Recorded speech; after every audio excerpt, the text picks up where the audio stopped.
पूर्व राष्ट्रपति Donald Trump और 18 सहयोगियों को सोमवार को जॉर्जिया कोर्ट में दोषी ठहराया गया। उन पर 2020 चुनाव के नतीजों को पलटने की साजिश रचने का आरोप लगाया गया था। जनवरी 2021 को यूएस कैपिटल में हुए दंगे के 2.5 साल बाद अमेरिकी लोकतंत्र के आधार पर हमले के लिए ट्रंप को जवाबदेह ठहराने के लिए कदम उठाए हैं। हालांकि ट्रंप ने इन आरोपों से हमेशा इनकार किया है। हवाई का माऊ द्वीप पूरी तरह जलकर तबाह हो चुका है।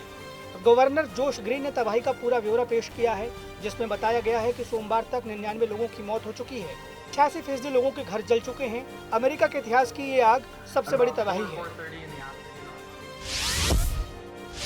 अमेरिकी नौसेना सोमवार को सेना की ऐसी तीसरी शाखा बन गई है जिसके पास सीनेट की ओर से नियुक्त अधिकारी नहीं है। अमेरिका के इतिहास में यह पहली बार हुआ है। एडमिरल माइक गिल्डे ने सोमवार को सेना की कमान छोड़ दी है। ये दिक्कत रिपब्लिकन सीनेटर की ओर से किए जा रहे विरोध की वजह से हो रही है। रक्षा मंत्री लॉयड ऑस्टिन ने एक समारोह में कहा कि यह अभूतपूर्व और असुरक्षित स्थिति है। दक्षिण कोरियाई राष्ट्रपति यू सुक योल ने अमेरिका और जापान के साथ होने वाले शिखर सम्मेलन को मील का पत्थर बताया। यू सुक ने उत्तर कोरिया की चुनौतियों को देखते हुए अमेरिका और जापान के साथ सुरक्षा सहयोग बढ़ाने की जरूरत बताई। आपको बता दें कि 18 अगस्त को दक्षिण कोरियाई राष्ट्रपति की बाइडेन और जापानी प्रधानमंत्री के साथ बैठक होनी है। अमेरिका ने नाइजर के आपदस्थ राष्ट्रपति बाजोम पर केस चलाए जाने की खबरों पर चिंता जताई है। नाइजर की सत्ता पर कब्जा जमाने वाले सैन्य प्रशासन ने बाजोम पर देशद्रोह का मुकदमा चलाने की बात कही है। वहीं पश्चिमी अफ्रीकी देशों के गुट इकोवास ने पिछले हफ्ते नाइजर में सैन्य दखल अंदाजी के लिए सैन्य बलों को तैयार रहने का आदेश दिया था। ईरान ने अमेरिका के साथ परमाणु हथियारों से जुड़े विवाद को राजनयिक तरीके से सुलझाने की बात कही।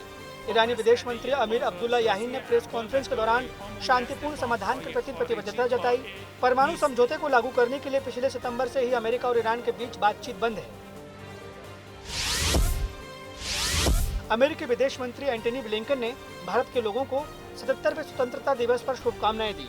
उन्होंने कहा कि भारत और अमेरिका के बीच एक मजबूत रिश्ता है, क्योंकि दोनों देश एक जैसी दुनिया के लिए मिलकर काम करते हैं, जो खुली, समृद्ध, सुरक्षित और स्थिर और लचीली है।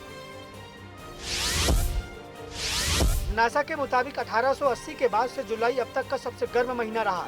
इस साल अमेरिका और यूरोप के कई शहर लू और जंगल की आग की चपेट में रहे। नासा के आंकड़ों के अनुसार 2023 पिछले किसी भी जुलाई की तुलना में 0.24 डिग्री सेल्सियस ज्यादा गर्म था।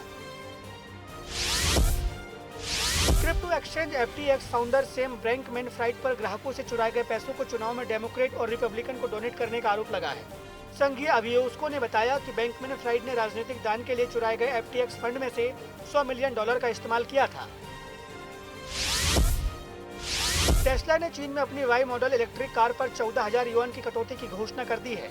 इसके अलावा कंपनी ने अपनी मॉडल वाई की लॉन्ग रेंज और परफॉर्मेंस वर्जन भी 2,99,900 युआन और 3,49,900 युआन की कटौती कर दी है।